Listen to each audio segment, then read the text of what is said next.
Hello guys, देखो आज तक कभी फूली नहीं है चपाती।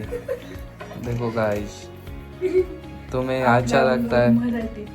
अच्छा बघा, तुम्हाला वाटते लई व्हिडिओ टाकते तर लई चांगला स्वयंपाक बनवत असेल, पण मला अशा न फुगलेल्या चपात्या खावा लागतात।